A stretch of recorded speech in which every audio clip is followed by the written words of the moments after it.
By the end of the 1800s, the commercial Australian theatre had been established by professional actor-managers and entrepreneurs. Permanent infrastructure had been put in place, and Australia had joined the expanded international touring circuit as part of the South Pacific leg of a world tour. Levy had built the Theatre Royal and Wyatt the Royal Victoria in Sydney. Melton Black had built the Theatre Royal and John Smith the Queen's Theatre in Melbourne. And theatres, both Royal and Victoria, were being built in Geelong, Hobart, Adelaide and around the country. As we discussed in the previous episode, one theatre builder and actor manager in particular built more theatres in Australia than any other in his day, and that was English comedy actor George S. Coppin.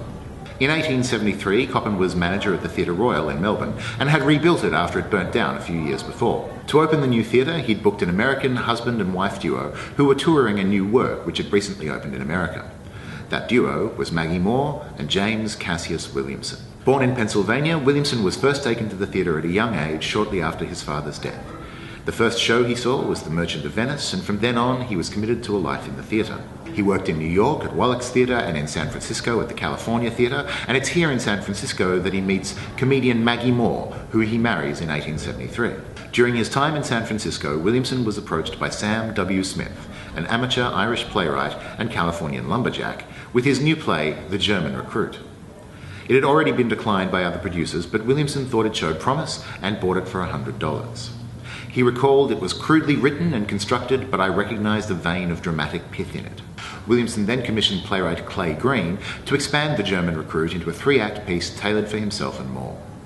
The new work was called Struck Oil, and Williamson premiered it in Salt Lake City in 1874. The plot of Struck Oil is fairly typical of American melodrama. It occurs during the American Civil War and is centered on two characters, John Stoffel, a Dutch shoemaker, and his daughter Lizzie. They are anxious to purchase a small farm to make more money, and the farm is owned by the villain of the work, Deacon Skinner. Skinner has been called up to fight in the war, but offers to exchange the farm if Stoffel goes in his place. Before going, Stoffel hides the lease to Skinner's property, which is now in his own name. 5 years later, when the war is over and oil has been discovered on Skinner's property, Mrs. Stoffel believes her husband to have died on the battlefield, and Skinner has reneged on his agreement, instead profiting off the oil. Stoffel has not been killed, however, merely wounded, and he's discovered in a hospital by Lizzie's new husband, a doctor. Stoffel is nursed back to health, regains his memory, and reveals the hidden deeds to the property, reclaiming it for his family. A little formulaic and a lot sentimental for contemporary tastes, but at the time audiences loved it. As the fashion changed over the years from romance to spectacle, the end of Act 3 was rewritten to take out the doctor husband discovering Stoffel, instead replacing him with an accidental fall from an oil derrick which revived Stoffel's memory and also provided a spectacular stunt for the production to stage. In 1874, Williamson and Moore opened the first season at the new Theatre Royal in Melbourne. Struck Oil became an instant success and ran for 43 nights, which at the time was the longest run in colonial theatre history. In January of the following year, Williamson sets out on tour of Geelong, Bendigo and Castlemaine with the British actor Arthur Garner. What was meant to be a 12-week tour of Australia ended up lasting for 15 months, including Struck Oil and other pieces, and Williamson used this money to launch his career as a theatre manager in Australia. In March of 1875, Williamson and Moore returned to Sydney with Struck Oil, where it continues to be popular, and at the end of their season in October, they finally leave to continue their world tour. While on tour, back in his old neighbourhood of New York, Williamson negotiated the presentation rights for Australia and New Zealand for Gilbert and Sullivan's new work, HMS Pinafore. On returning to Australia in 1879, Williamson and Moore restaged Struck Oil, while Williamson institutes legal proceedings against unlicensed productions of Pinafore in Australia and New Zealand by the notorious Horace Lingard. Lingard, who staged the first production of Pinafore in Australia illegally, escaped prosecution in a dramatic last-minute escape by train to Sydney on the eve of the trial. But to be fair to Lingard, he defends himself against accusations of doing the late-night flit in the Sydney Evening News, writing, "In last night's issue, your Melbourne correspondent says I beat what might be called a precipitous retreat from that city. I did nothing of the kind, but left my house and took the 3:00 p.m. train for Sydney." In 1881, Williamson forms the Comic Opera Company to produce further light operas, and the following year acquires the rights to the new Gilbert and Sullivan, The Pirates of Penzance, which opened at the Sydney Theatre Royal. This year, he also partners with Arthur Garner and George Musgrove as joint lessees of the Melbourne and Sydney Theatres Royal, with Coppin as a sleeping partner. This merger marks Williamson's transition from travelling actor-manager to producer and manager of a fledgling national network of presenting companies and venues. In November 1882, electric light is introduced for the first time to the Theatre Royal in Sydney. The following year saw the railway between Melbourne and Sydney opened, and in 1884 a young entrepreneur called Charlie Taut begins working at Allen's Music Warehouse in Melbourne. Taut is the eldest of 5 brothers who would become synonymous with the company JC Williamson's in its later years. In 1889, Williamson presents Janitor Church in the Australian premiere of Ibsen's A Doll's House, 3 months after its world premiere. Progressive programming for Australia at the time, and though Williamson was of the opinion that they should change the anti-marriage ending, to their credit, they didn't. In 1890, Musgrove and Williamson fall out over Musgrove's decision to open a new theatre in London using Williamson's name. The following year, Garner moves back to London permanently, and Maggie Moore divorces Williamson. They would enter into a bitter legal battle over the performance rights of Struck Oil, with Moore eventually winning the rights to perform the piece, which was by now as much her creation as it was his, with the actor John Ford. During this time, Musgrove had some critical, if not financial, success when he brought Sarah Bernhardt out to Australia. The tour was terrifically expensive, as Bernhardt refused to travel without her entire retinue, and lost money badly as the great diva often refused to perform, claiming the Australian air was damaging to her voice. Charlie Taut and his younger brother Ted were in charge of ticket sales for the tour and sold souvenir programs to the show in the foyer. In 1899, Steel Rug publishes On Our Selection, and the Boer War breaks out in South Africa. This year also sees American actor-manager Hugh Ward arrive in Australia to perform in A Stranger in New York for JC Williamson's. Ward would remain in Australia to become a manager at the company and a key obstacle to Ted Taut, causing resentment which would contribute to the company's eventual gradual decline. Ted Taut was invited to join JC Williamson's as assistant treasurer, and in 1901 Charlie Taut, as a teenager working for Allen's, arranges the front of house and ushering for the visit of the Duke and Duchess of York at various functions for the opening of the Federal Parliament. The following year, the young Charlie leases Her Majesty's Theatre for Williamson's Opera Company in Sydney and presents the biggest production in that theatre's history at the time, Ben-Hur, at a cost of £14,000. With a running time of nearly 4 hours, the production contained huge choral numbers, marches, and a spectacular chariot race with horses galloping on a treadmill in front of a moving backdrop. This production was also notoriously closed down due to an outbreak of bubonic plague spreading from one young fruit seller working outside Her Majesty's Theatre. Not long after the plague outbreak, Her Majesty's burnt down with a huge loss of property. To recover, Williamson organised the Shakespeare Company to perform at the Theatre Royal as he rebuilt Her Majesty's in 1903. The next year, he entered into a partnership with George Tallis, his Melbourne manager, and with Gustav Ramaciotti, his legal advisor. During these administrative developments, antipathy between Tallis and Ted Taut leads to Taut being passed over for advancement at JC Williamson's and the appointment of Ramaciotti to run the Sydney venue for JCW. In the meantime, as Charlie was personally on the rise, the rest of the Taut family had been promoting entertainment, mostly managing music tours and selling copyright semi-professionally. But in 1902, Charlie organises his brothers John and Nevin into establishing a professional production company under the name of J&N Taut. On the 17th of August 1904, J&N Taut staged the Melba Gramophone concert at Allen's Music Store, which was recorded and reproduced on the new invention.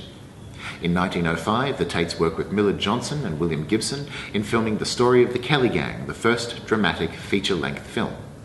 The Taut family are scattered throughout the film as directors, writers, minor roles, and the production is filmed around their home at Chartersville House in Heidelberg. By 1906, Williamson is 61 years of age and starting to find sole management of the company too much for him, and so plans to sell a quarter control to George Tallis. From 1907, Williamson reduces his managerial work and spends more time with his family, moving to France and spending most of his time in Europe.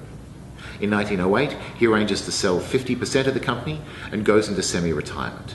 In 1910, the company was renamed JC Williamson's Limited, with Ramaciotti as its managing director. Semi-retired he may have been, but it didn't stop him getting into a spat with George Bernard Shaw in 1910 over the rights to the production of his plays and Williamson's opinion of them, which was not a high one.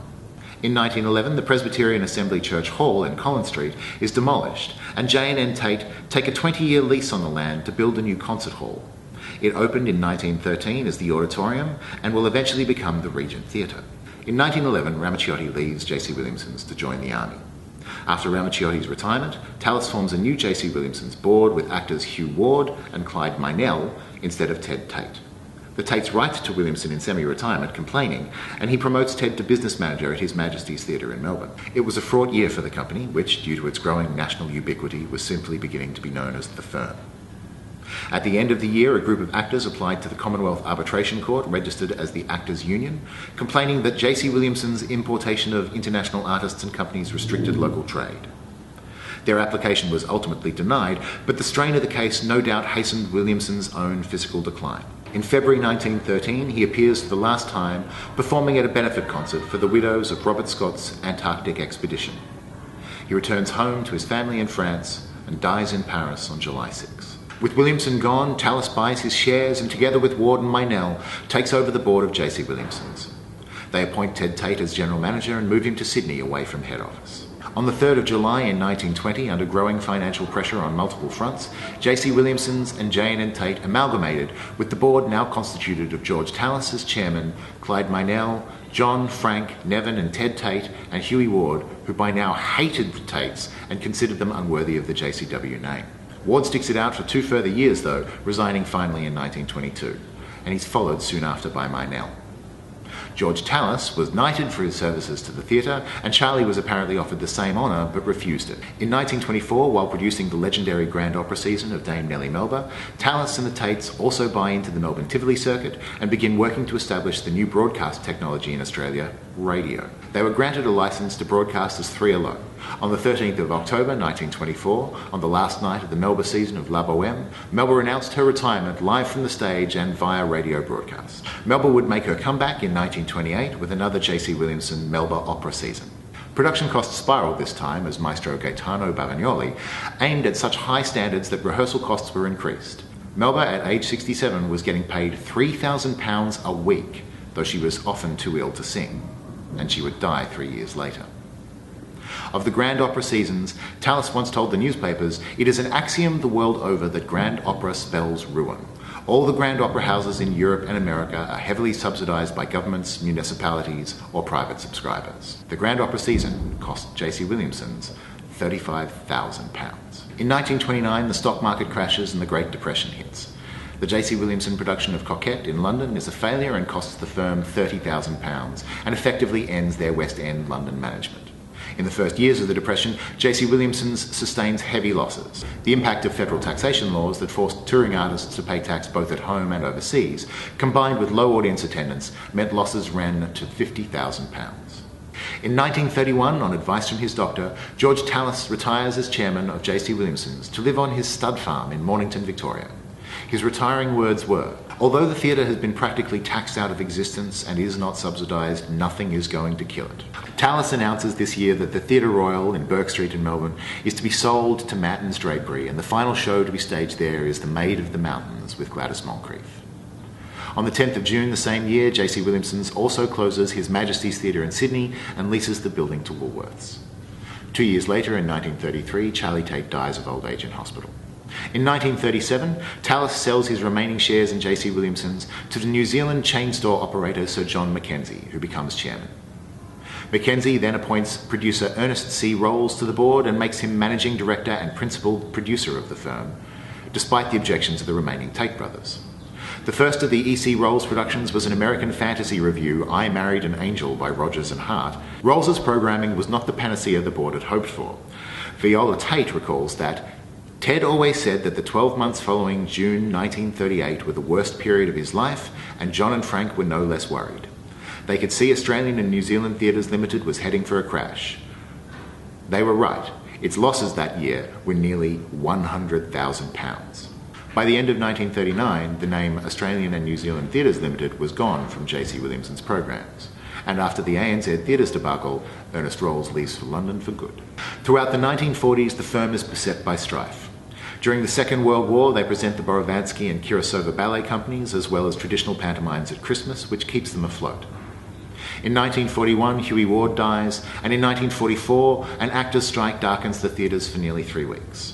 After the war and throughout the following decade, JC Williamson's was best known for its more reliably popular material, imported musicals.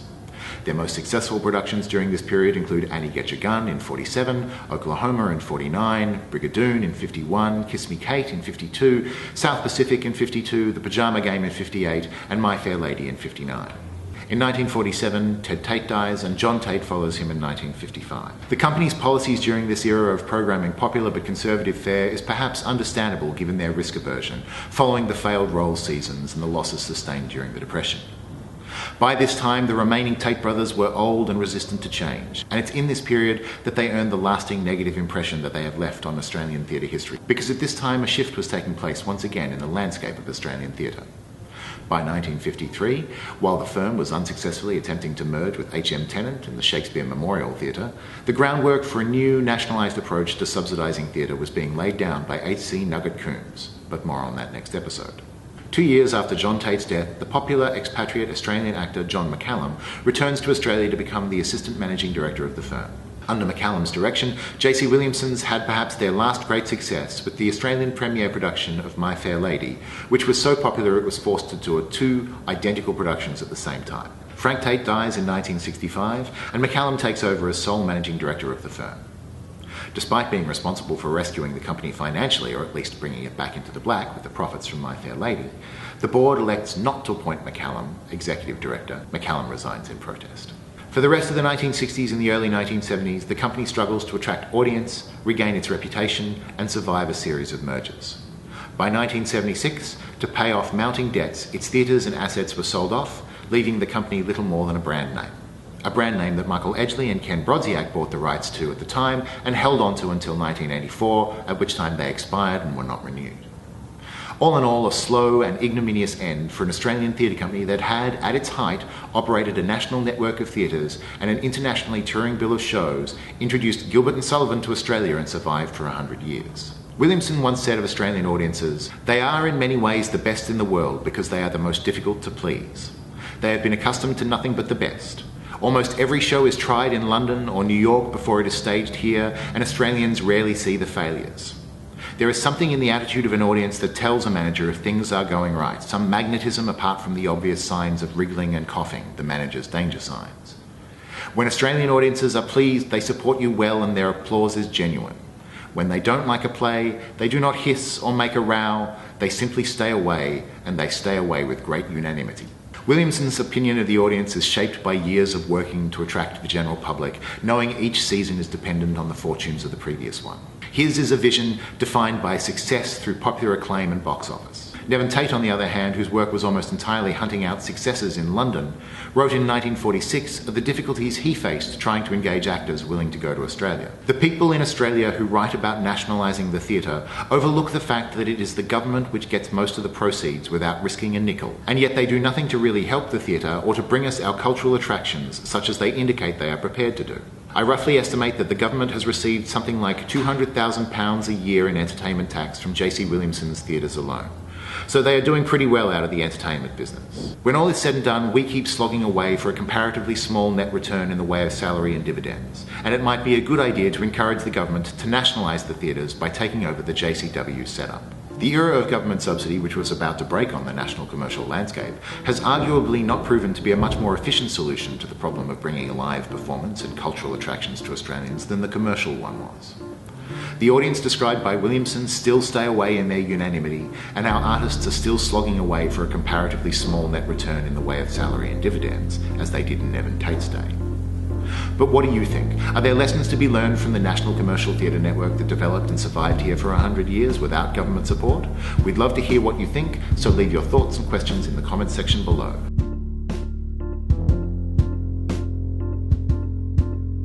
Next episode, the government subsidised era you might be more familiar with as Now.